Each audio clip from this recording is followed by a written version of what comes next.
terima kasih. Terima kasih kepada Bu Wadir, jajaran Yanmed sama sejawat UGD. Ya, hari ini materinya hanya untuk refreshing aja ya. Untuk penyegaran kembali apa yang udah pernah kita pelajari sebelumnya dari kursus-kursus, mau itu ATLS, ACLS ya, FCCS dan sebagainya. Sebenarnya udah sering kita hadapi lah pasien-pasien dengan kegawat darurat.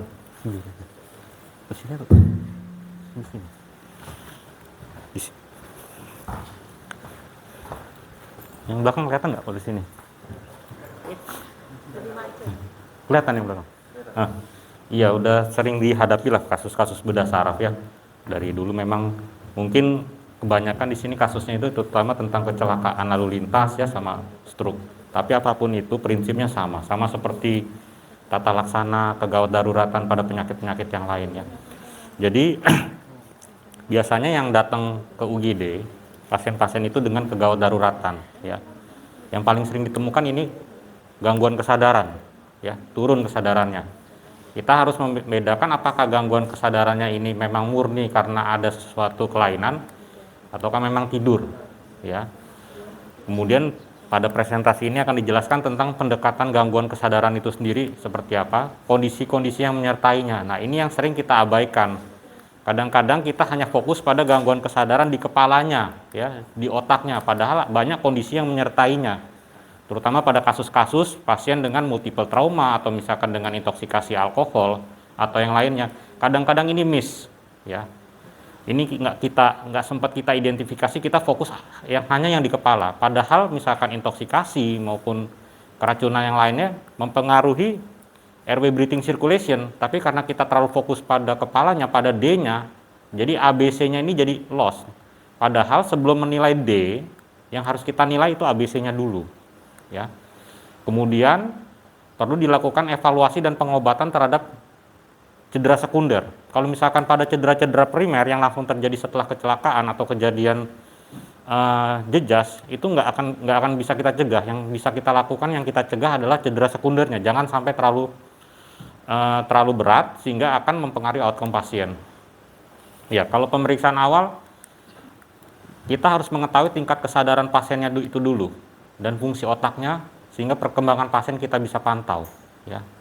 Ini yang harus kita ketahui dulu. Di mana-mana kalau misalkan pasien-pasien kita ketemu pasien nggak sadar ya, jangankan di UGD, misalkan di tempat-tempat umum, yang kita lakukan adalah cek kesadarannya. Kita pukul, kita panggil ya, dia ada responnya atau enggak. Kalau yang sederhana itu mungkin nggak pakai GCS. Kalau misalkan orang-orang di bandara, satpam-satpam, pemadam kebakaran, petugas publik, mereka pakainya AFPU ya, untuk menentukan tingkat kesadaran pasien. Karena kalau GCS itu biasanya memang nakes yang sudah menggunakan, tapi kalau orang-orang awam misalkan pejabat publik ya, orang di bandara dimanapun, mereka gunakan AFPU karena itu lebih praktis dan bisa digunakan kapan mereka harus meminta bantuan ya. Kemudian dengan pemeriksaan awal yang sederhana ini kita bisa mengetahui lokasi lesinya. Misalkan ada perdarahan, otaknya bengkak atau yang lainnya, bisa kita ketahui dari secara kasar dari pemeriksaan awal. Kemudian kita bisa menentukan diagnosis dan diferensial diagnosisnya ya. Ini yang baru sampai di sini karena belum ada pemeriksaan penunjang segala macam, kita baru sampai ke working diagnosis. Kita belum sampai ke diagnosis definitif, tapi itu sudah cukup untuk menentukan apa yang akan kita lakukan selanjutnya.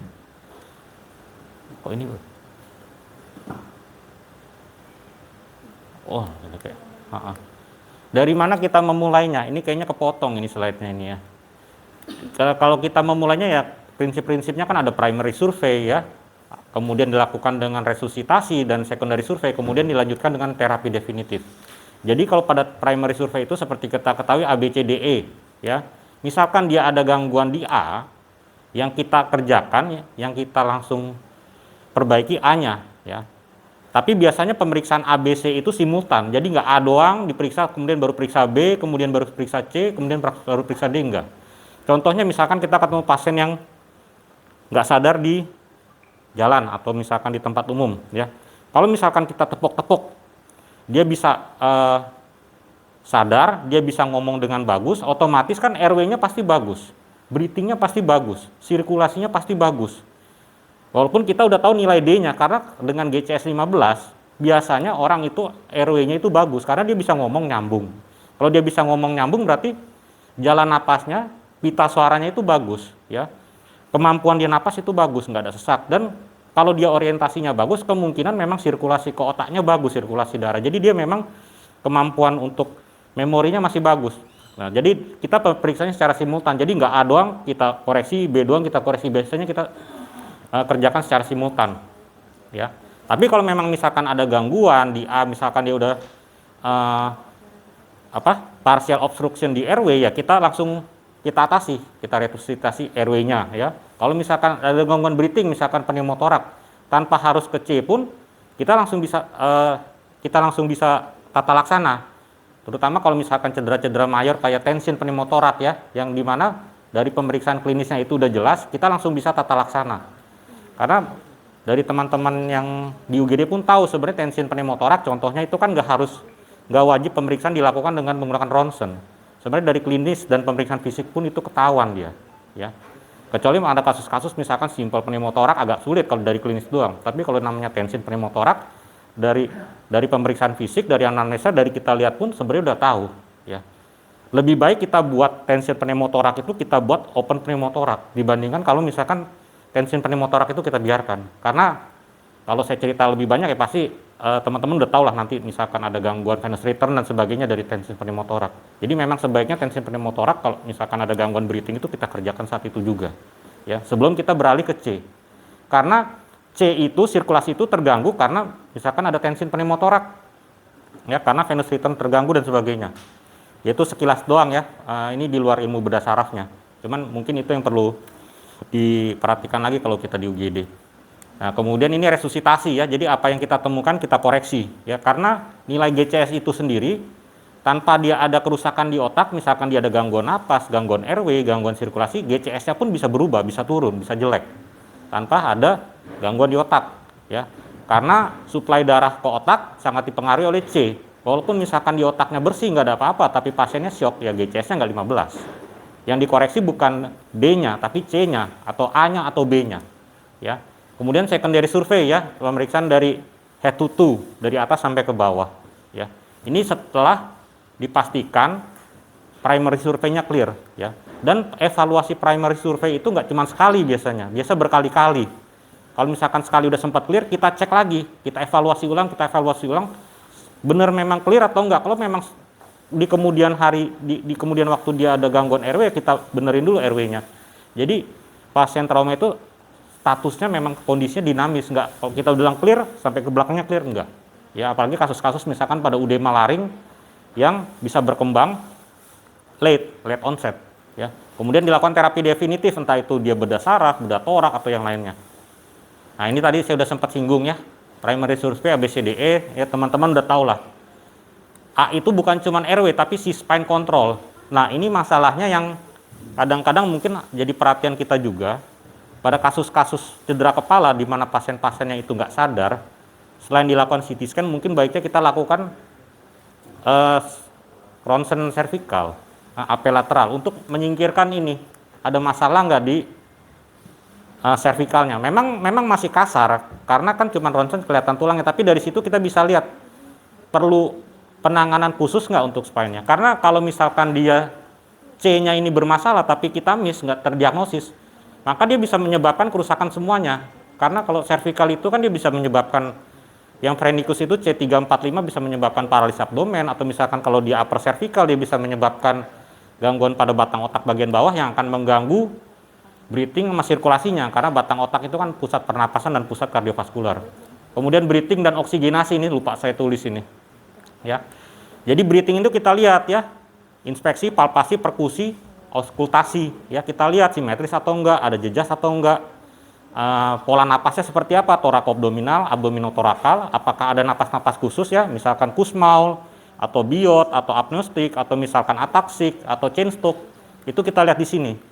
Karena secara tak langsung pun dari pola-pola pernapasan itu kita bisa menilai secara tidak langsung kerusakan otaknya itu di mana. Kalau misalkan Cheyne-Stokes, kerusakannya misalkan di diencephalon, misalkan dia ataksik, kerusakannya udah di beloblongata, itu bisa kita bisa kita perkirakan walaupun kita belum melakukan CT scan ya. Kemudian sirkulasi dan kontrol perdarahan ya, kalau misalkan di luar ini luka luar mungkin kita bisa dep kelihatan ya. Yang agak bermasalah itu kalau dia internal bleeding, misalkan di abdomen dan sebagainya, itu memang harus pemeriksaannya lebih teliti ya, misalkan dengan foto polos 3 posisi atau misalkan dengan USG abdomen ya pakai VAS ya. Cuman saya nggak tahu yang sekarang ini yang di UGD kita, mungkin dokter Sabrina kalau ada internal bleeding di abdomen dipakai pakai VAS atau pakai ronsen atau semuanya, atau pakai yang dicuci pakai air itu? NaCl. Iya, yang pakai udah lama itu, yang namanya ya? Tindakannya saya juga kurang ingat namanya itu. Dicuci dia, jadi untuk menentukan ada perdarahan atau enggak itu. DPL itu kayaknya sekarang udah nggak dipakai sejak ada ronsen sama USG, nggak dipakai DPL itu karena kan invasif ya dan banyak efek sampingnya. Kemudian ini baru ke D, inilah peran bedah saraf itu di sini. Jadi sebenarnya outcome operasi spesialis bedah saraf sehebat apapun dia, kalau misalkan ABC-nya ini nggak benar, hasilnya akan jelek. Jadi yang namanya perioperatif itu praoperatif, intraoperatif, sama postoperatif itu akan mempengaruhi outcome pasiennya. Sehebat apapun dokter bedahnya, tapi misalkan preoperatifnya amburadul, pasca operatifnya amburadul, hasilnya pasti akan amburadul. Ya, makanya itu peran dari sejawat dokter umum di UGD itu sangat diperlukan. Kapan bisa mendeteksi hal-hal yang memang harus dikoreksi dari ABC-nya sebelum dia ke D. Kemudian exposure ini teman-teman tahu ya, dilihat apakah ada jejak lain dari kepala sampai kaki. Misalkan pasiennya itu curiga ada cedera spine tulang belakang, ya mungkin di lock roll ya, idealnya kan minimal 5 kalau lock roll itu, 1 kapten di kepala, 2 di kiri 2 di kanan, mungkin 1 lagi di kaki bisa ya pada orang dewasa. Dan itu memang timnya itu harus terlatih, jadi memang dia bisa balikin badan pasien segala macam, memang benar-benar sinkron, jangan sampai badan atas sudah balik, badan bawahnya belum balik ataupun kebalikannya. Nah, itu memang perlu sinkronisasi dari tim trauma di UGD. Ya, ini primary survey ya, tadi udah sempat saya singgung. Look, listen, feel ini ya, kita udah teman-teman pasti udah pada tahu. Kerusakan jaringan otak ini dalam waktu 4-5 menit, apabila memang otak itu nggak dapat oksigen atau nggak dapat glukosa, maka selnya akan rusak permanen.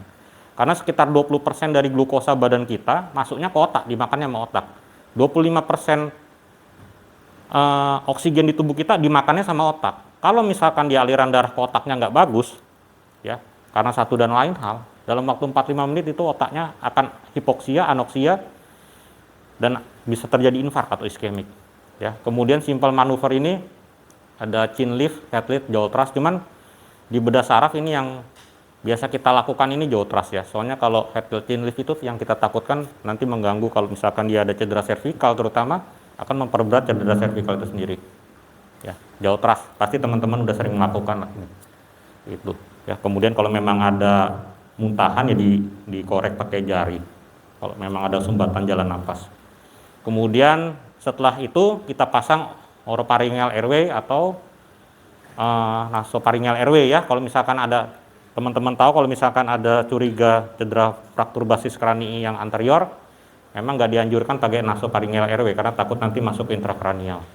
Maka yang sering digunakan itu oroparingeal airway, entah dia itu mereknya Gudel, Mayo ya, terserah, yang penting harus dipakai. Ya, karena oroparingeal airway ini mencegah agar lidahnya itu nggak jomplang ke belakang dan akan gampang bagi kita untuk mensaksin apabila ada debris-debris di rongga mulut yang bisa menyebabkan pneumonia aspirasi.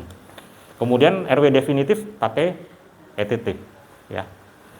Ini pakai ETT, mungkin bisa juga pakai TC. Kalau pakai LMA itu kan dia nggak lama, LMA itu paling 2 jam kan ya. Tapi kalau memang mau definitif itu mau dia ETT, mau dia TC. Cuman yang sering dilakukan yang UGD ya TC, ETT, karena kalau TC itu dia harus invasif, dia mau dia tracheostomi itu sendiri maupun trichotireoidektomi itu agak invasif dan memang alat-alatnya perlu lebih lengkap. Kalau ETT kan memang udah ada setnya ya. Kemudian dijaga cervical spine-nya ya, harus inline immobilization. Kita anggap pasien itu yang nggak sadar atau nggak bisa berkomunikasi itu mempunyai cedera tulang leher, cedera servikal sampai terbukti bukan. Ya, anggap aja itu pasiennya ada cedera servikal lah. Ya, kalau pasiennya itu nggak sadar, nggak komunikatif, ada luka di klavikula bagian atas, anggap aja itu ada cedera servikalnya sampai terbukti enggak. Makanya baiknya pasang collar neck itu, apapun itu. Ya. Kemudian ABC udah mungkin teman-teman udah ngerti ya, kita langsung lompat ke D aja ini. Ya ini yang sederhananya yang apa? Yang orang-orang awam pakai ya, petugas-petugas di bandara, misalnya di pelabuhan, mereka pakai AHPU ini ya. Apakah pasiennya sadar? Nggak sadar tapi berespon suara, nggak sadar tapi berespon nyeri, ataupun sama sekali nggak berespon ya. Ini.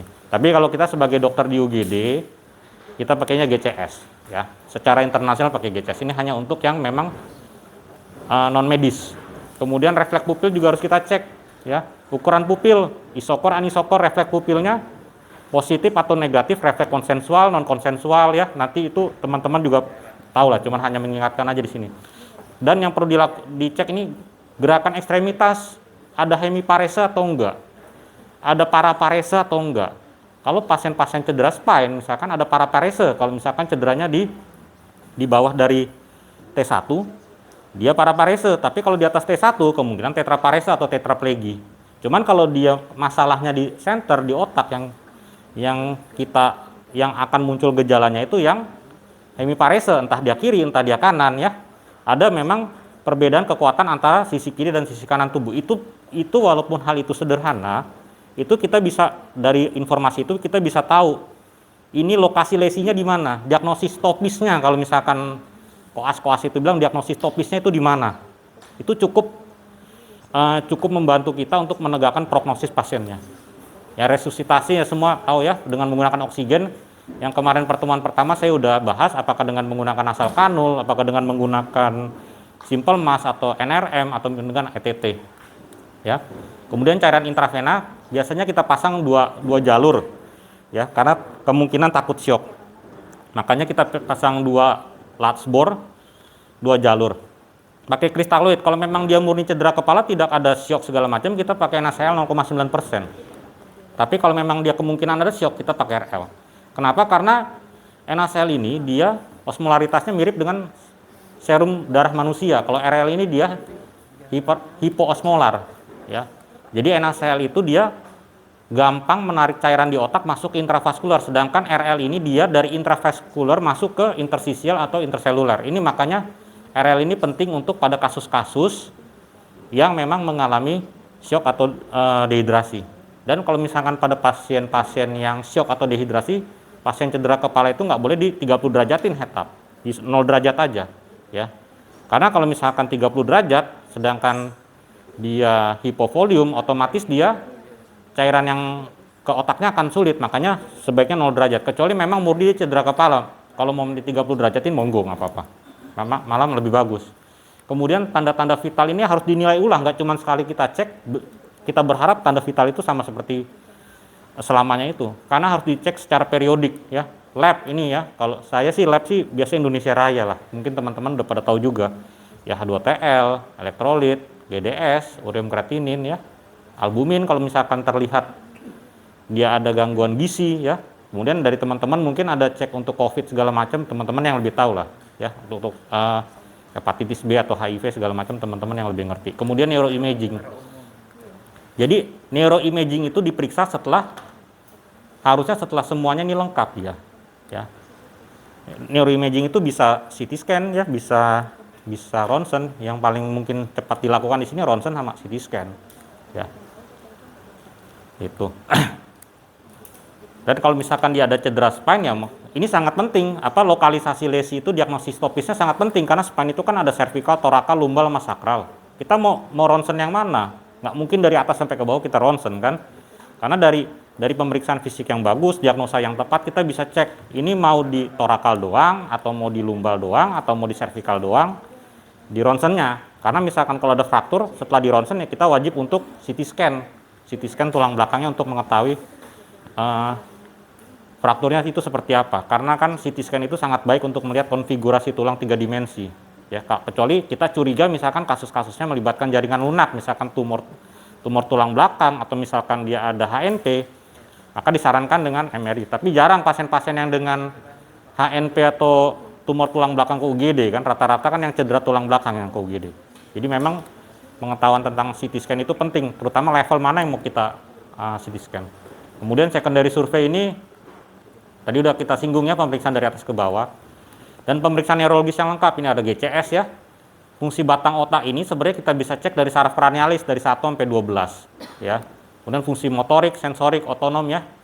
Ini kita lihat dari dermatomiotomnya, otonom ini ya fungsi BAB, BAK, fungsi ejakulasi atau ereksi sebaiknya memang ditanyakan, terutama pada cedera-cedera tulang belakang. Karena misalkan pada kasus-kasus cedera tulang belakang yang komplit, misalkan Frankel level A, dia itu semuanya hilang, motoriknya hilang, sensoriknya hilang, otonom semua hilang, BAB, BAK sama ereksinya pun hilang. Karena apabila memang hilang semua, prognosisnya akan sangat beda dengan apabila pasien itu masih tersisa fungsinya. Misalkan fungsi sensoriknya mungkin masih tersisa atau fungsi BAB BAK-nya masih tersisa walaupun dia motoriknya 0. Itu prognosisnya akan jauh berbeda. Ya, pada kasus-kasus spinal shock itu memang bisa semuanya hilang dia. Semuanya hilang. Tapi kalau spinal shock itu rata-rata 1,5 bulan sampai 3 bulan dia bisa ada lagi. Pernah ada pasiennya di sini. Ini saya operasi pasien dari Dokes itu. Pasiennya sekarang udah bisa gerakin kaki. Saya cuma laminektomi dekompresi doang, nggak apa-apain sarafnya, sekarang dia udah bisa boleh bergerak. Itu baru belum sampai sebulan itu, tapi memang pemulihannya bisa 1,5 sampai 3 bulan kalau spinal shock itu. Beda nanti spinal shock sama shock neurogenik. Cuman kayaknya waktunya agak sulit kalau dipadatin semua ya, tapi nanti harus dibedakan antara spinal shock sama shock neurogenik, nanti bisa dibaca sendiri. Kemudian komponen kesadaran ini teman-teman tahu sendiri, dia ada yang namanya kesadaran, itu diatur sama ascending reticular activating system, ARAS. Dan juga konten kesadarannya itu yang kognisi itu yang diatur sama hemisfer cerebri ya. Jadi beda antara orang dia sadar sama dia tahu. Jadi kalau sadar itu cuma melek doang dia, tapi dia nggak ada orientasinya tuh nggak terganggu. Beda sama orang selain sadar dia juga ngerti misalkan ini tanggal berapa, ini di mana, terus presiden kita sekarang siapa, dia tahu. Berarti kalau dia tahu fungsi kognitif dari hemisfer cerebrinya masih intak. Ya, penyebabnya itu bisa karena struktural, bisa karena metabolik. Ya, kalau dari bagian bedah saraf yang dibenerin struktural, karena kalau struktural ini dia kelainannya di arasnya itu. Ya, entah itu dia ada perdarahan, entah itu dia ada tumor, entah itu dia misalkan ada infeksi. Ya, yang terganggu ini memang arasnya. Beda misalkan sama koma yang disebabkan karena metabolik ya. Mungkin dari teman-teman IPD itu lebih banyak nanti ketemunya ya, misalkan ada gangguan hiponatremi berat, hipokalemi, ada gangguan gas darah dan sebagainya, itu akan mempengaruhi metaboliknya sehingga menyebabkan koma. Jadi kalau secara keseluruhan yang lebih urgent jelas yang struktural, dan itu memang porsinya bedah saraf. Kalau memang disebabkan komanya karena metabolik, itu porsinya lebih ke arah mungkin penyakit dalam, dari neuro atau dari anak ya. Nah, tadi saya udah singgung dikit ini, jenis-jenis pola pernapasan, teman-teman pasti udah tahu lah yang udah ikut ATLS ini, ya kalau misalkan dia kerusakan di diencephalon, kemungkinan pola napasnya ini. Kalau dia di midbrain ini, di pons ini, di medula ini, ya ini hanya. Dari pola napasnya kita bisa tahu kira-kira kerusakannya itu di lokasi otak di sebelah mana. Ya. Kemudian refleks pupil inti penting, ya. Ini bisa memberikan banyak informasi, misalkan dia cuma satu sisi, dilatasi 4 mili, nggak ada reaksi cahaya, kemungkinan dia ada herniasi unkal, ada kompresi dari batang otak, TTIK, ada mungkin juga herniasi tentorial, ada EDH atau SDH, yang biasanya di satu sisi. Kalau dia bilateral dan nggak ada refleks cahaya, kemungkinan dia itu ada di dua sisi atau lesinya itu di tengah, di midline, di dua, atau lesinya menyeluruh, kayak misalkan hipoksia ya, ada kerusakan di midbrain, karena midbrain itu kan kecil barangnya. Otak tengah itu kecil barangnya, kalau dia ada kerusakan biasanya kiri kanan kena. Beda sama hemisfer cerebri agak besar ukurannya. Kalau midbrain itu kecil. Jadi kalau ada perdarahan, ada tumor, kena kiri kanan biasanya, ya. Kemudian misalkan ada ukuran pupilnya bilateral tapi sedang, ya. Nggak ada refleks cahaya, ya gangguannya bisa karena edem di midbrain, ada perdarahan, ada infark, ada laserasi atau kontusio, ya. Ini di midbrain karena dia ukurannya kecil, ada lesi bisa kena kiri kanan. Kalau misalkan pinpoint kiri kanan ya, lesi di pons ya, atau misalkan dia ada intoksikasi dari opium segala macam bisa dia pinpoint. Ya terutama lesi di pons ini. Dan misalkan orang-orang yang kalau kalian perhatikan, kalau teman-teman perhatikan itu pasien-pasien pasca operasi, pasca general anestesi, dia bisa pinpoint karena dari pengaruh obat biusnya. Kalau diperhatiin itu dia pinpoint itu dia punya pupil sampai sekitar mungkin 12 sampai 24 jam dia pupilnya baru balik lagi, yaitu karena dari anestesi inhalasinya ya. Pendengaran ini kita cek secara kasar ya, ada gangguan pendengaran atau enggak, tapi prinsipnya kalau pendengaran ini kita cek kupingnya, dia apakah ada hemotympanum, ada otore atau otoragi, atau misalkan dia ada battle sign di sini, itu bisa kita cek kalau pada kasus-kasus trauma. Cuman kalau misalkan pasiennya sadar segala macam ya, dan memang memungkinkan ya dicek Rhine Weber swabahnya. Tapi kalau di UGD kayaknya ini nggak dicek ini. Ya, yang kita cek ya mungkin kalau ada perdarahan telinga, ada hemotympanum, atau misalkan ada perforata dari membran timaninya, ada otore, otoragi ya, atau battle sign. Itu yang perlu kita perhatikan karena lebih urgent. Bisa menggunakan garpu tala ya. Ini nanti interpretasinya bisa baca sendiri. Ya, kemudian pemeriksaan motorik ini penting. Kalau motorik itu yang kita cek itu kekuatannya dari 0 sampai 5 ya. Tonusnya ya, hipotonus, eutonus, apa itu hipertonus. Ya, kita lihat ini memang dia udah lama atau memang baru disuse atrofi atau bukan ya. Kemudian trofinya juga kita cek. Nah, kalau misalkan koordinasi gait atau abnormalitas gerakan ini biasanya kelainannya di cerebellum ya. Jadi kalau kelainan di cerebellum biasa dia itu nggak ada gangguan kekuatan, tapi dia ada gangguan koordinasi ya. Dari dia gaya berjalan, misalkan dia nggak seimbang kiri kanan ya, tapi kekuatannya tetap sama atau mendekati sama, tapi dia lebih banyak gangguan dari koordinasinya, koordinasi gerakan. Yang bisa kita lihat yang paling sering ditemui kan gaya berjalannya yang terganggu. Ya, kemudian dilakukan pemeriksaan sensorik ya, teman-teman ada lihat dengan menggunakan dermatom ya, sampai di level berapa dia ada gangguannya ya. Fungsi otonom tadi udah sempat disinggung ya, BAB BAK. Apakah itu inkontinensia atau retensio? Karena itu akan mempengaruhi prognosis. Kalau misalkan dia retensio itu biasanya dia lebih bagus dari inkontinensia karena dia sphincternya masih ada kontraksi. Tapi kalau dia inkontinensia udah beser, dia memang kerusakannya memang udah loss biasanya. Tapi kalau dia retensio masih ada kontraksi, dia bisa dipastikan lebih baik, prognosisnya relatif lebih baik dibandingkan dengan yang inkontinensia. Kemudian pemeriksaan fungsi luhur ini setelah di ruangan, setelah pasiennya stabil ya. Kita lihat misalkan judgement pasiennya ya, memorinya, terus misalkan nanti ada banyak tesnya untuk fungsi luhur. Tapi ini nggak dilakukan di UGD. Biasanya walaupun dilakukan langsung dilakukan oleh sejawat kita dari bagian neuro. Kira-kira itu aja sih. Terima kasih.